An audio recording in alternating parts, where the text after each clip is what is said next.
Bismillahirrahmanirrahim. Assalamualaikum warahmatullahi wabarakatuh. Alhamdulillahirabbil alamin, wassalatu wassalamu ala asyrafil anbiya'i wal mursalin sayyidina wa maulana Muhammadin wa ala alihi wa sahbihi wa man tabi'ahum bi ihsan ila yaumiddin. Tsumma amma ba'd. Kaum muslimin wal muslimah, bapak-bapak, ibu-ibu, jamaah salat maghrib yang kami cintai dan kami muliakan, rahimani wa rahimakumullah jami'an.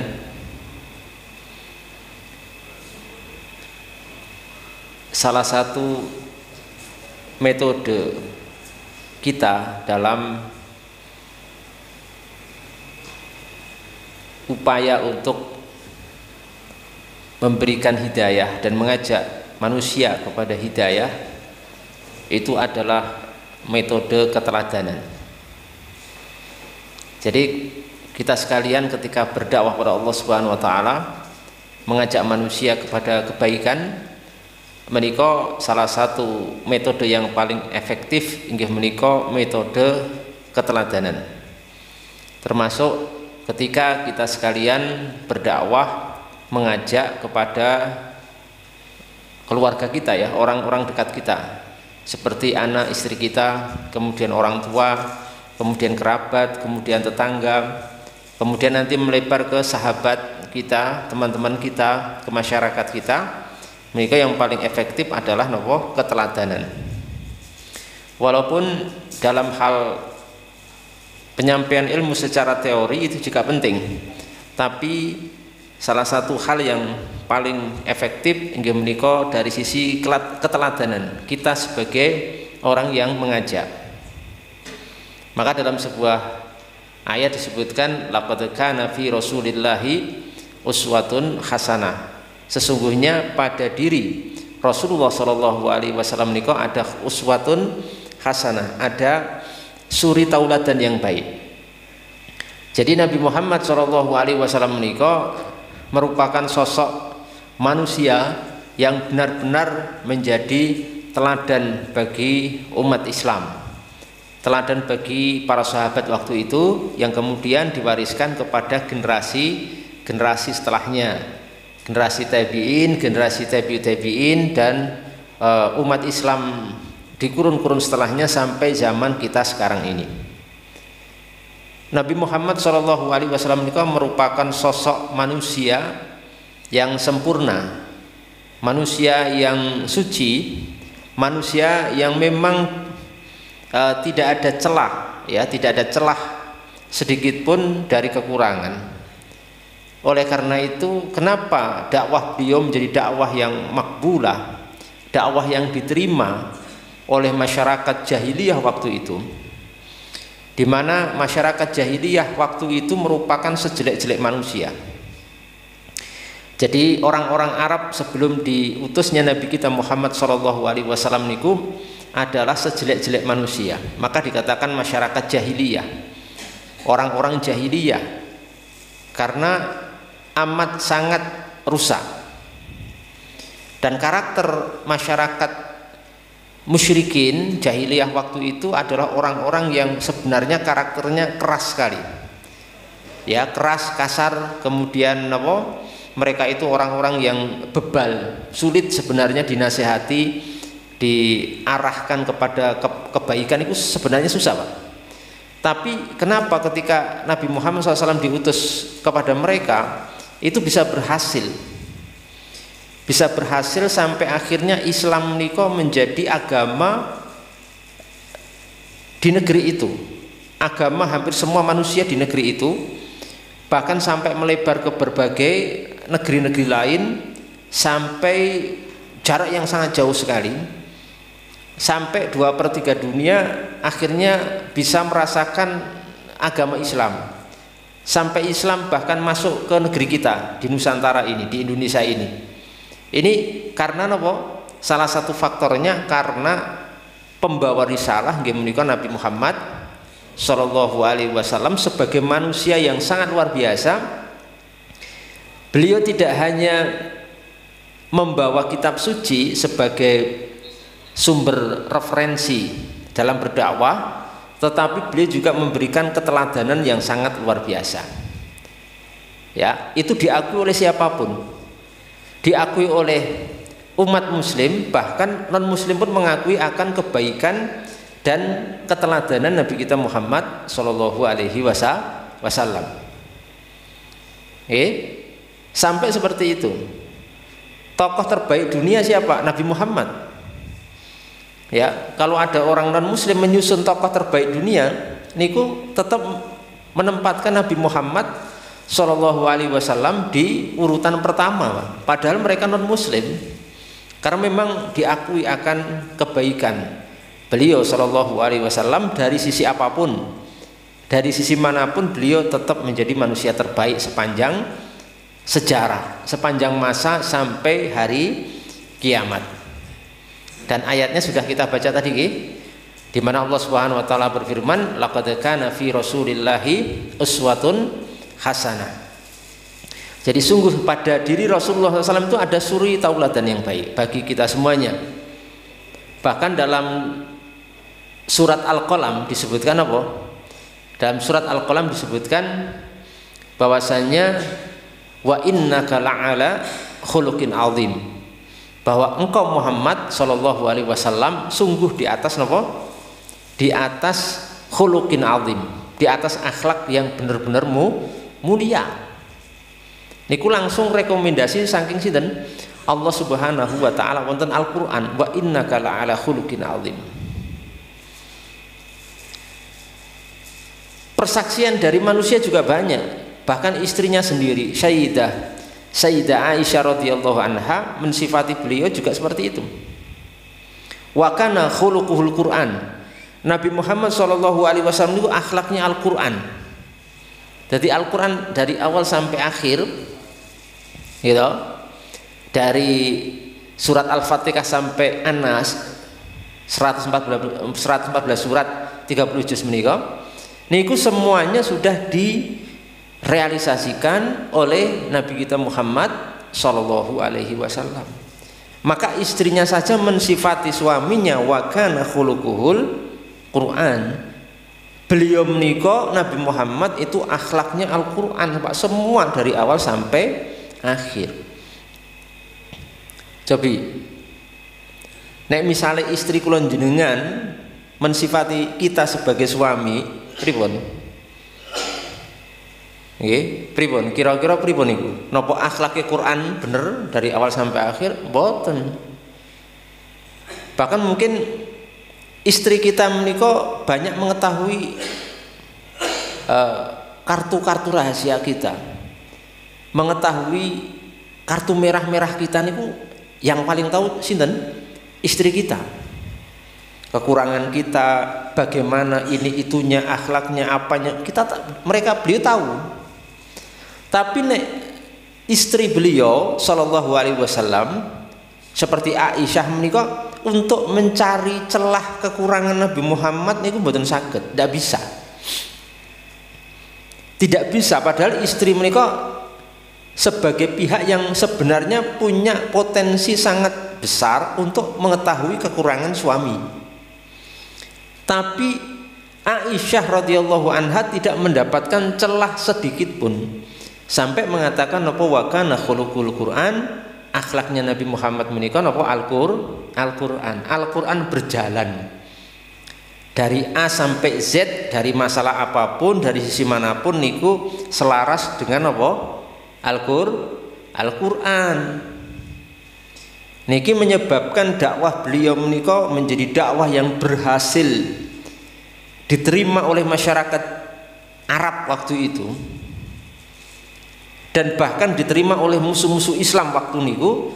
Salah satu faktornya adalah faktor ini, faktor keteladanan, faktor amaliyah yang dilakukan oleh Nabi Muhammad Shallallahu Alaihi Wasallam.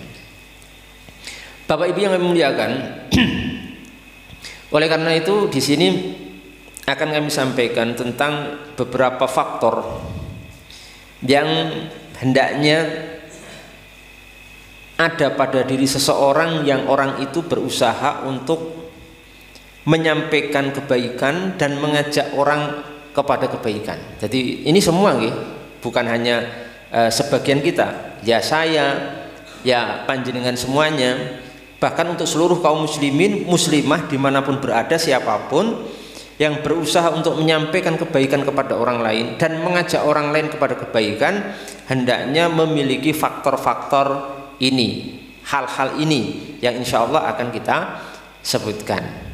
Nek bahasanya ulama di sini namanya mudzakir.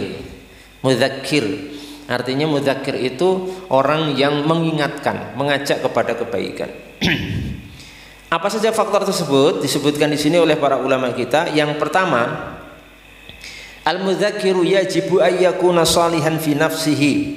Pertama kali orang yang mengajak kepada kebaikan, kepada kesolihan itu harus soleh dulu. Jadi kula jenengan niku kalau ingin mengajak orang lain kepada ketaatan, kesolehan, kula jenengan harus soleh terlebih dahulu. Ya, ayakuna solihan fi nafsihi, harus soleh dulu Pak kula jenengan. Nggih. Ketika kita menyuruh dan mengajak orang sholat, kita harus sholat dulu. Jangan sampai nopo mengajak orang sholat tapi kita mboten sholat. Ketika kita misalkan melarang orang untuk perbuatan maksiat, misalkan perbuatan zina, misalkan perbuatan judi, misalkan perbuatan mabuk-mabukan, minum khamr atau yang lainnya, kita harus meninggalkan itu dulu. Ya, ketika kita mengajak orang untuk berpuasa bulan Ramadan, kita harus sudah berpuasa dulu Pak. Harus menjadi teladan kesolihan. Sebelum menyolehkan orang, kita harus soleh terlebih dahulu. Paham ya? Paham betul ini? Jadi kita harus soleh dulu Pak. Ya, harus soleh dulu, harus menjadi teladan. Ya, wabil khusus, terutama untuk keluarga kita dulu, untuk anak, untuk istri, untuk orang tua kita, untuk saudara-saudara kandung kita, kerabat kita terdekat. Niku kita harus menjadi teladan kesolehan dulu, baru nanti mengajak mereka kepada kesolihan, ketaatan. Makanya wonten Al-Quran disebutkan apa? Wa kana abuhuma sholiha, dan bapak keduanya itu soleh. Dua orang anak niki jadi soleh. Kenapa? Wa kana abuhuma sholihan, karena bapaknya soleh Pak. Mungkin ada nggih anak itu soleh, bapaknya tidak soleh, mungkin ada. Tapi itu jarang. Rata-rata itu kalau anak soleh, biasanya orang tuanya apa? Soleh. Walaupun misalnya ada ya, misalkan Nabi Musa niku soleh, tapi apa? Yang ingkar niku siapa? Anaknya. Ya, anaknya kafir, bapaknya soleh, tapi seperti itu jarang. Rata-rata itu kalau anak soleh biasanya bapaknya soleh. Kalau anak itu sholat biasanya bapaknya juga sholat. Kalau anak itu taat biasanya orang tuanya juga taat. Itu rata-rata. Ya, jadi nanti begini ya, kalau ada anak kok nakal, itu jangan langsung disalahkan anaknya Pak. Bisa jadi mungkin karena orang tuanya. Jadi jangan sampai menumpukkan kesalahan. Oh anak saya kok nakal, oh anak ini kok bandel, anak ini kok nggak mau sholat, anak ini kok nggak mau puasa Ramadan. Bisa jadi karena orang tuanya dulu, orang tuanya, bapaknya gimana, ibunya gimana, diperiksa dulu, baru nanti anaknya. Jangan sampai menumpukkan kesalahan kepada anak saja. Jadi ngerti nih, kesolehan dan ketidaksolehan anak itu berhubungan erat dengan orang tuanya Pak.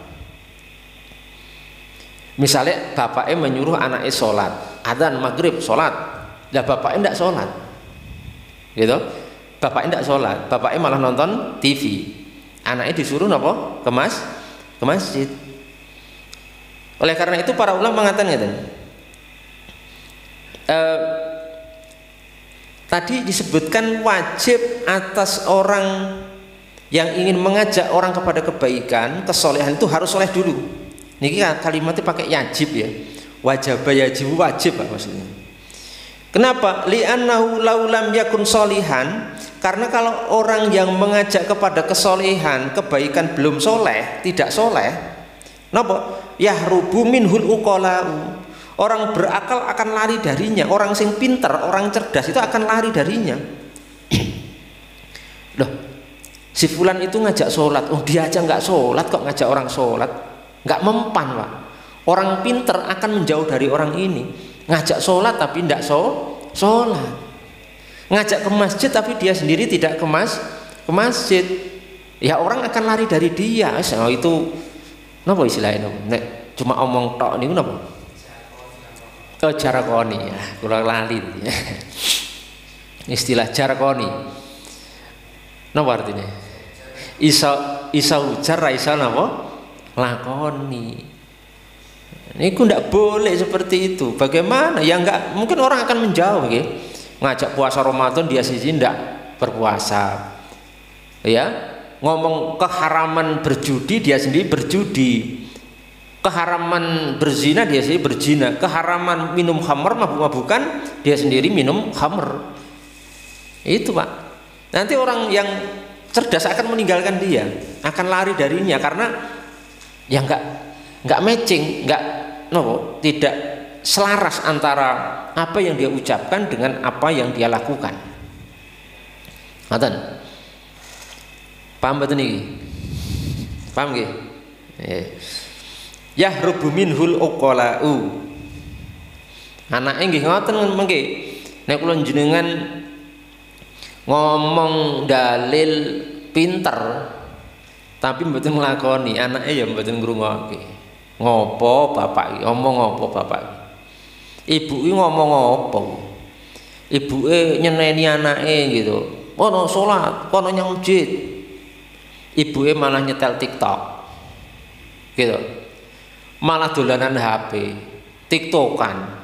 Lho kok anake kon nyang masjid mboke napa TikTokan, dolanan HP mawon berjam-jam, anake kon TPA. Lah mboten nanti anak sing pinter napa? Ya ngopo ibu iki ngopo? Ibu iki ngomong apa? Kan ngoten. Nggih napa mboten? Nggih to? Nek ibuke ngeken TPA memberi contoh, ibuke nggih seneng maca Quran. Ngoten, mandi mengke ngomong pisan anake mangkat napa? Ibuke ahlul Quran. Bapake nggih ahli Quran, seneng maca Al-Qur'anul Karim.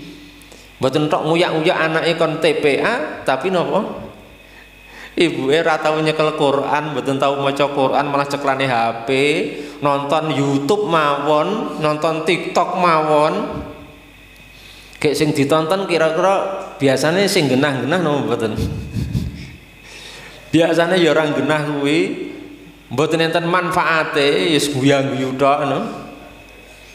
Jarang mungkin enten tiyang nyetol TikTok, nyetol YouTube, wah sing apik ceramah. Ya jarang. Seandainya ada nggih, jarang. Nah, kecuali jenengan niku ya memberi contoh nek nyetel YouTube sing apik-apik, gitu ceramah-ceramah agama, ayat-ayat Al-Qur'an, atau mungkin nasihat-nasihat yang bermanfaat, atau hal-hal dunia yang bermanfaat, resep masak ini bagus, elektro bagus dan seterusnya. Kemarin saya mampir di sebuah warung es dekat satu masjid milik Muhammadiyah, sampingi seberang jalan ngoten, saya mampir di situ beli es Pak, karena itu langganan saya. Saya kenal orangnya ketika saya sholat mampir di masjid niku biasanya orang niku nggih pas sholat, masih niku pas sholat, berarti menjaga sholat berjamaah, bakul es niku.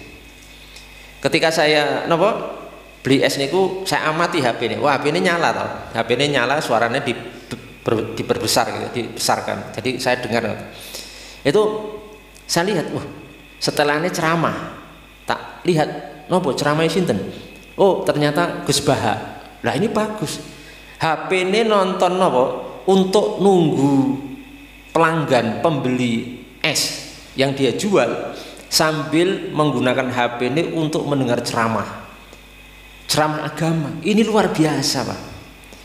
Jadi maupun harus memberikan keteladanan, supaya nopo orang-orang yang berakal tidak lari dari kita. Wa yuqtada bihi sufaha. Kalau nanti kita tidak menjadi soleh dulu untuk mengajak orang soleh, selain orang-orang pintar akan menjauh darinya, nanti nopo yuqtada bihi as-sufaha. Gantine nopo as-sufaha. Sufaha niku jamak safi. Orang-orang bodoh, orang-orang jelek niku akan menjadi percontohan. Sing dicontoh sinten? Ya orang-orang jelek, orang-orang bodoh, Pak. Ganti napa? Karena orang baik tidak bisa jadi contoh. Orang-orang baik niki mboten dados contoh, percontohan tidak bisa. Akhirnya masyarakat larine kemana? Ke as-sufaha. Sufaha itu orang-orang jelek, orang-orang bodoh, orang-orang yang ya seperti itulah. Maka kadang-kadang napa? Kadang-kadang generasi kita niku dipengaruhi oleh apa yang dia tonton, dipengaruhi oleh media sosial, dipengaruhi oleh apa yang dia dengar. Tiap hari dia nonton apa, niku akan mempengaruhi pribadi napa? Generasi kita, Pak. Ya akan mempengaruhi itu. Karena apa? Akhirnya sing ditonton as-sufaha, orang-orang jelek. Ini monggo, jadi kita harus menjadi teladan bagi orang lain. Nek pun ngoten, masyarakat akhirnya mengikuti orang-orang bodoh, orang-orang jelek, ya. Maka kata ulama, fayakunu fi dzalika fasadul alam. Dengan demikian itu akan fayakunu fi dzalika fasadul alam. Maka hal itu akan menjadi kerusakan dunia. Sing baik, orang baik, jadi niki orang baik nen mboten saged menjadi teladan. Akhirnya masyarakat menjadikan orang-orang jelek, orang-orang bodoh sebagai teladan. Mereka mengikuti niki. Yang ini enggak diikuti karena tidak bisa menjadi teladan. Akhirnya yang diikuti apa? Sing niki. Orang-orang jelek, orang-orang bodoh niki akhirnya jadi panutan. Makanya datang yen pangapunten nggih. Dari sisi berpakaian, kadang-kadang napa generasi kita ikut-ikutan pakaian yang dipakai oleh orang-orang jelek, Pak. Kalau perempuan nggih mboten menutup aurat, membuka aurat dan lain sebagainya. Kenapa? Mencontoh, awalnya mencontoh. Siapa yang dicontoh? Yang dilihat, yang ditonton. Oh enten TikTok begini, oh di YouTube begini, oh di Facebook begini, oh di Instagram begini, oh di TV begini, oh pakaiannya mini, pakaiannya terbuka, akhirnya dicontoh, ya rusak akhirnya. Yang seharusnya muslimah niku menutup aurat, jadi apa? Mencontoh orang-orang yang seperti itu, akhirnya rusak. Orang dicontoh sinten? Yang dicontoh akhirnya orang-orang yang tidak sholat, yang dicontoh akhirnya orang-orang jelek, yang dicontoh orang-orang yang ucapannya kasar, kaku, kasar, maaf ya, kotor. Hati-hati loh, coba perhatikan.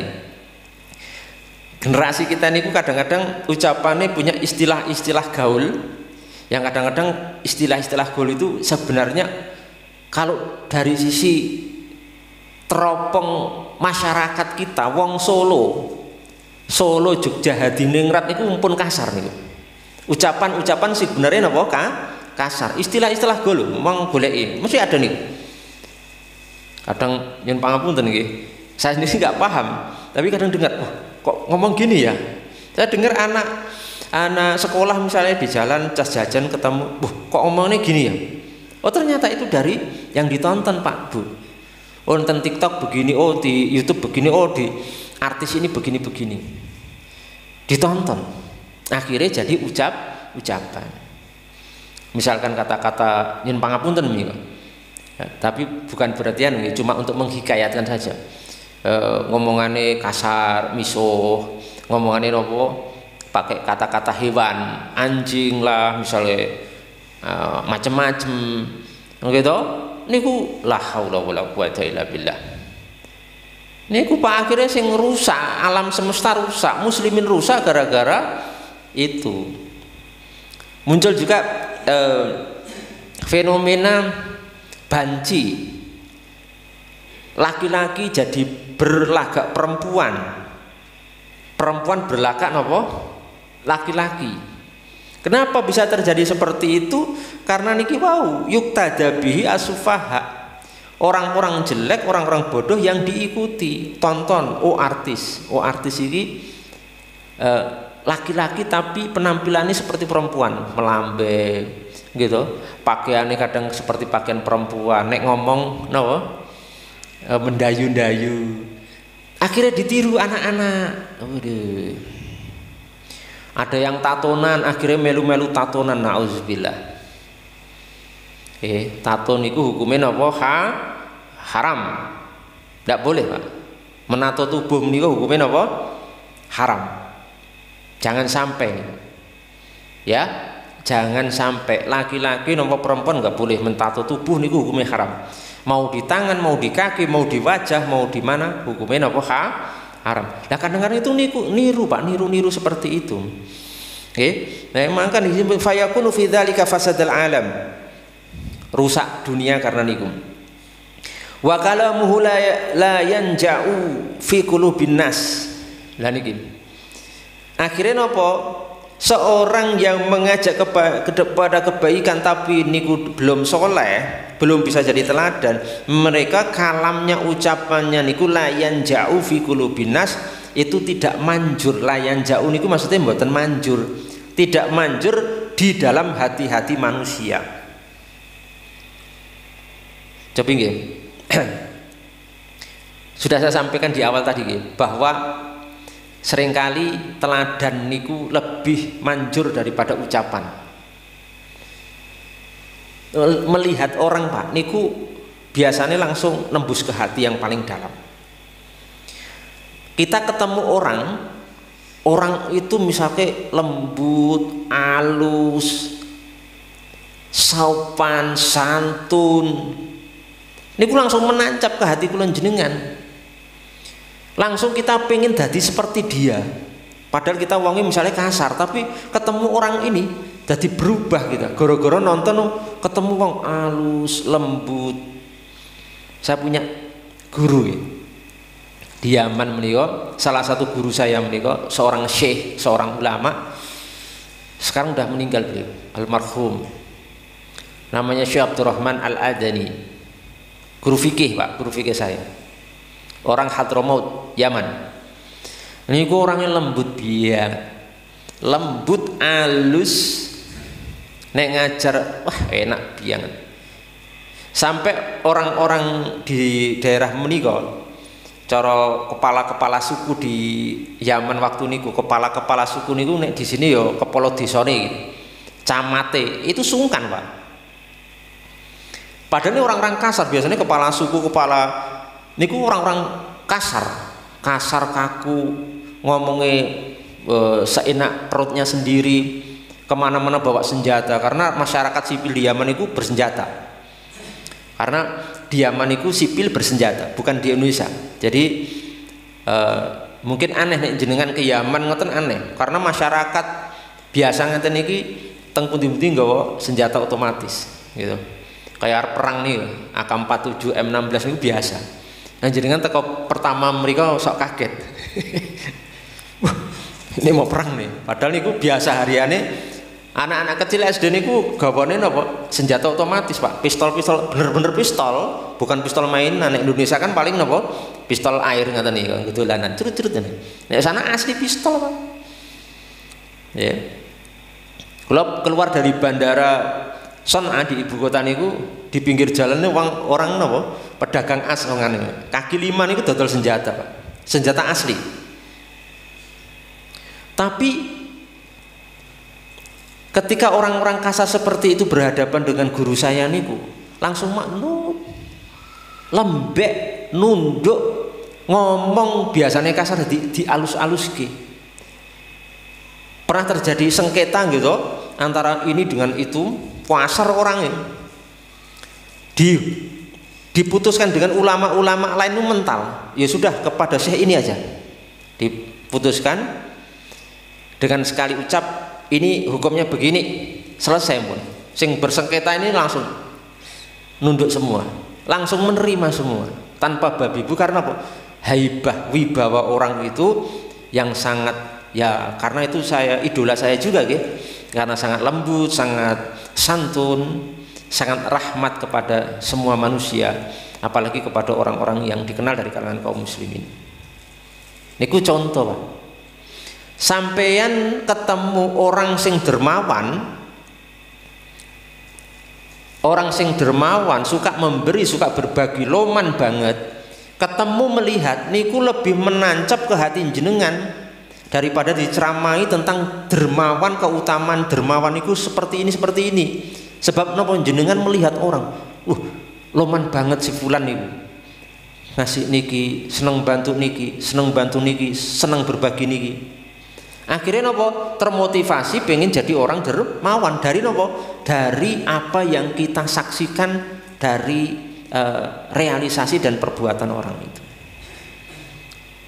Nah, nopo bahwa keteladanan itu lebih manjur berlipat-lipat dari nopo teori. Awit menika kula njenengan untuk mendidik keluarga kita niku pertama kali nopo keteladanan riyen napa teori riyen? Keteladanan napa teori? Keteladanan riyen, teori gampang. Pokoknya bapaknya yang sholat, ya bapaknya sholat, ibunya sholat teng masjid jamaah, mungkin anaknya suwe-suwe insya Allah mudah meniru bapak dan ibunya.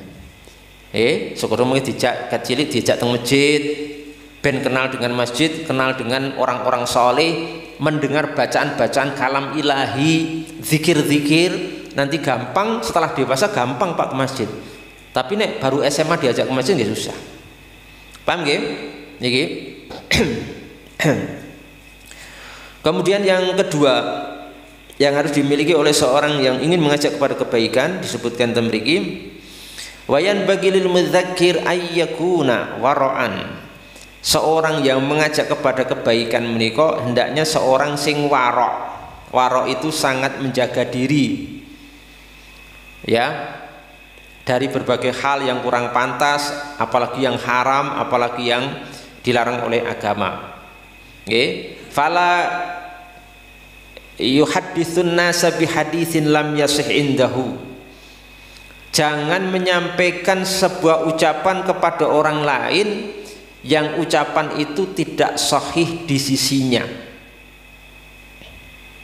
Jadi ampun, misalkan menyampaikan sesuatu hal yang tidak benar, yang hoak, bahasa sakniki napa? Hoak, menyampaikan kabar-kabar sing ora jelas, ya, yang hoak belum tentu kebenarannya pun disampaikan.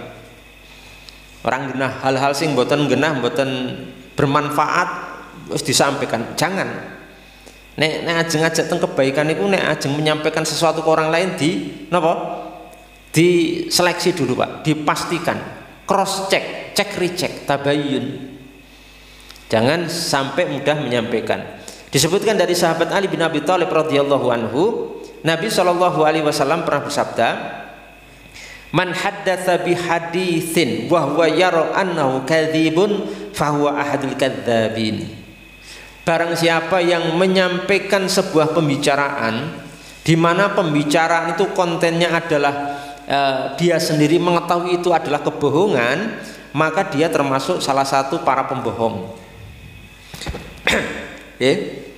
Jadi menyampaikan sesuatu, apa yang disampaikan, wong dia sendiri sudah tahu itu bohong, tidak benar, kok disampaikan, ya itu berarti napa? Dia sendiri salah satu dari para pembohong niku, karena tidak benar kok disampaikan, gitu. Nah itu dihindari sekali. Jadi orang beriman menika, terutama kita sekalian, kaum muslimin, kaum mukminin, umat Nabi Muhammad SAW, menika hendaknya ketika berbicara menyampaikan sesuatu niku ingkang bener, sing jelas, sing boten dusta, sing memang bisa dipertanggungjawabkan dan bermanfaat. Jangan suka gawe-gawe. Nggih, paham mboten niki?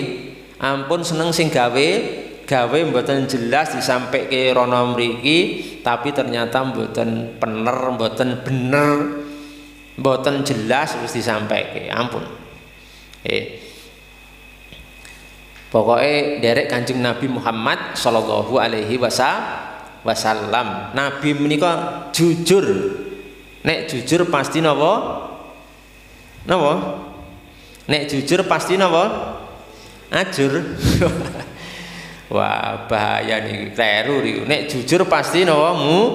Mujur, Pak. Ampun ajur, mujur mesti mujur.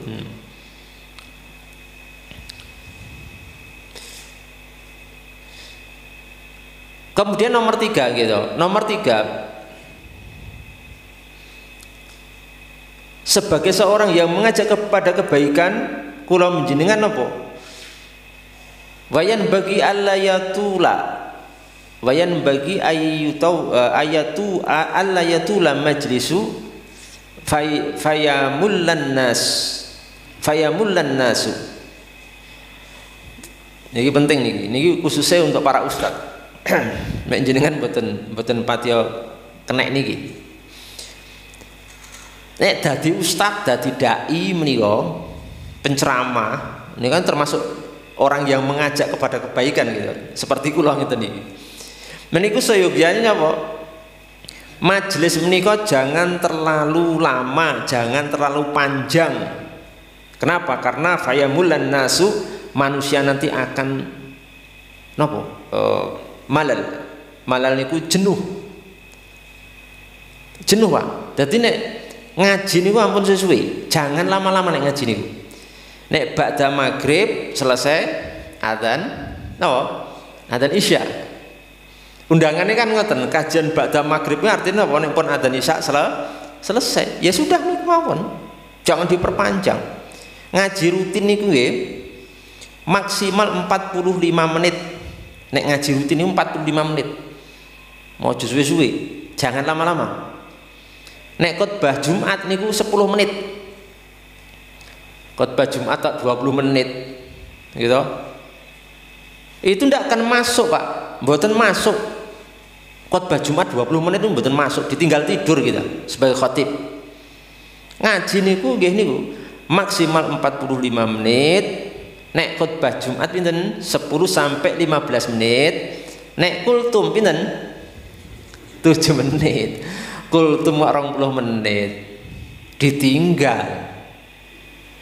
Niku termasuk fikih seorang dai.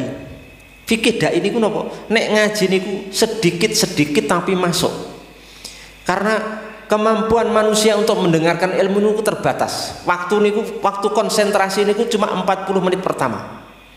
Di atas 40 menit selanjutnya niku pun mboten konsen dan akan mboten fokus. Sing ngantuk, sing ngobrol dhewe, sing dolanan HP, mboten fokus. Nek pun di atas 45 menit, 1 jam, 2 jam, jadi ngaji kok 5 jam ngoten wis ora masuk.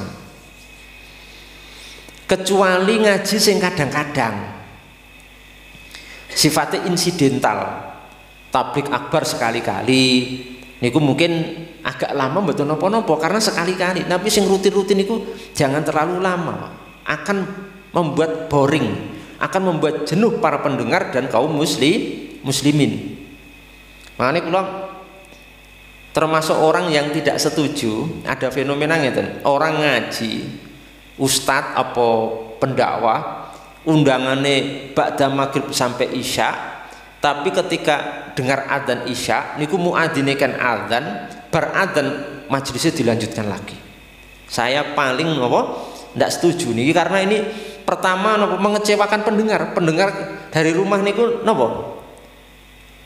pengajiannya ba'da maghrib selesai adzan isya, dan ini ngeprank jamaah, karena jamaah niku akhirnya tidak percaya kepada dai niku, karena dai niku ba'da isya masih dilanjutkan. La haula wala quwata illa billah. Niki mboten ngerti fikih dan hikmah dakwah enten masyarakat karena memaksakan seperti ini. Mungkin nek kula jenengan nek saya tak tinggal Ustaz. Nek sampai seperti itu loh, undangannya ngaji ba'da maghrib sampai isya, tapi ba'da isya muadzinkan adzan masih dilanjutkan, tinggal. Ya, biar ngomong dewe kita tinggal. Kenapa? Tidak sesuai.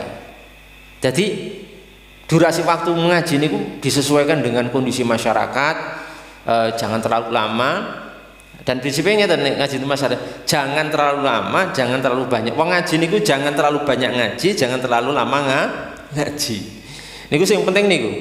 Kenapa niki disebutkan gitu? Kenapa kok tidak boleh majelis ilmu niku terlalu panjang?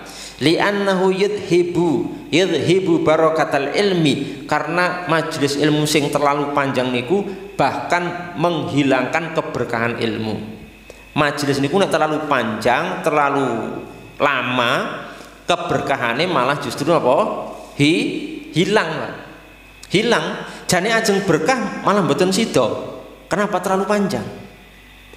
Makanya kalau berusaha, saya ini berusaha untuk menjadi ustadz yang taat. Jadi misalnya yo adzan sudah masuk adzan isya, saya berhenti Pak. Dan ba'da isya nggak saya lanjutkan. Termasuk khutbah Jumat ya sesuai 10-15 menit selesai. Ya, ataupun yang lainnya saya berusaha nih tidak terlalu lama. Karena keberkahan ilmu akan hilang Pak. Nek pun terlalu panjang, keberkahan ilmu akan hilang. Coba jenengan kula tangleti jujur mawon tapi ngejawabnya jujur nggih. Jenengan seneng pengajian sing suwe banget napa sedengan? Hah? Sedengan apa sing suwe banget? Ya, sepakat kita ini. Ya enak sedengan ya. Masalahnya bari saiki yo acarane wis akeh gitu. Selak arep nonton sinetron gitu. Selak arep nonton pertandingan bal-balan gitu. Selak arep ngopi. Bari sak kok dilanjutke. Malah dongane jamaah elek gitu.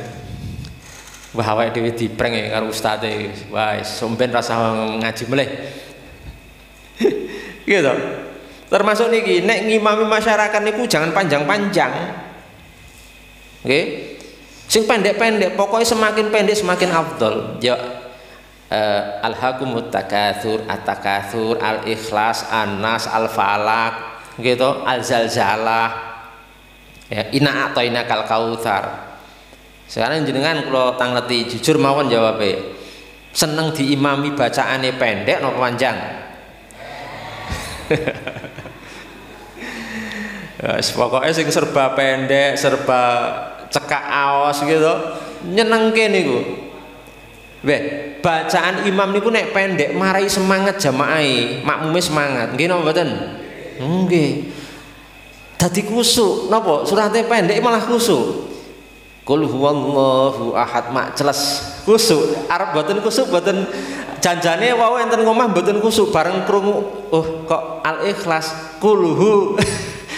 Kelasnya kulhu dadi khusyuk malah khusyuk itu. Dan itu salah satu fikih hikmah. Jadi dakwah niku enggak sembarangan. Oke, makanya Nabi Muhammad SAW niku menyalahkan sinten sahabat Mu'ad bin Jabal sing ngimami kaumnya terlalu panjang bacaannya sampai dimarahi habis-habisan oleh Nabi. Ya dikatakan afattanun anta ya Mu'ad, apakah kamu juru fitnah wahai Mu'ad? Kok kamu ngimami kaummu bacaannya panjang-panjang? Pun to nek kula jenengan ndek hafalan akeh monggo. Nek pas ngimami santri arep dipolke monggo. Tapi nek ngimami masyarakat, kita bicara masyarakat awam, Pak. Niku bacaane napa? Pendek napa panjang? Pendek. Saya pendek, saya apik. Ngoten. Nggih, paham mboten niki? Yang ngimami masyarakat to bacane Al-Baqarah ya geger Mas, Bro. Geger Al-Baqarah. Sing pun teng masjid sesuk kapok mboten teng masjid mreteli mboko siji gara-gara imame niku. Kula critani niki kisah nyata, Pak. Saya niku punya teman di satu daerah, tidak perlu saya sebutkan daerahnya, mungkin malah ngerti. Saya punya teman diminta masyarakatnya menjadi salah satu imam ten masjid mriku. Imamnya ada beberapa, ada 3 atau 4, termasuk salah satu teman saya niku. Itu Ramadan kemarin. Terus pun kula nasihati, kamu nek ngimami masyarakat pas sholat tarawih bacaannya pendek-pendek saja. Tapi teman saya niku ngeyel. Beliau mengatakan, enggak Ustaz, saya pengen kasih yang panjang. Masyarakat harus dibiasakan dengan bacaan panjang Ustaz. Ya sudah, ngeyel ya monggo. Akhirnya bener niku. Ngimami tarawih niku bacanya panjang-panjang, Pak. Bar niku berjalan beberapa seminggu atau 10 hari. Bar niku setelah niku napa? Masyarakat mriku sama pengurus masjid ngadakan musyawarah rapat pleno yang hasilnya napa keputusannya bapak yang ini di-stop dari ngimami di masjid itu. Langsung di PHK lho, bacaannya panjang ya. Ibu-ibu niku suarane ramene ram. Waduh, iki kok salat kok kaya ngene. Lah niku Pak nggih, paham mboten niki? Paham nggih? Dados nek ngimami bacaane pendek mawon. Pun. Mboten keren mboten napa-napa. Wis ora kok wah kok bacaane imam kok pendek ora keren. Wis ben. Wis ben. Keren dan tidak niku bukan apa ya, bukan penilaian kita, tapi penilaian Allah dan Rasulnya. Syariat niku sing keren sing pendek. Paham mboten niku? Bacaan imam niku sing keren sing pendek. Niki lho. Niki pengajian mboten oleh panjang-panjang, apalagi sholat. Demikian Bapak Ibu yang kami muliakan. Niki masih ada beberapa hal yang belum saya sampaikan. Insya Allah kita lanjutkan pekan depan karena waktunya, dan saya untuk akan taat kalau memang sudah masuk isya saya akan stop pengajian saya. Insya Allah kita lanjutkan pekan depan masih dalam materi pembahasan ini. Semoga Allah Subhanahu Wa Taala memudahkan kita sekalian dan bermanfaat untuk kita semuanya. Barakallahu fikum. Wassalamualaikum warahmatullahi wabarakatuh.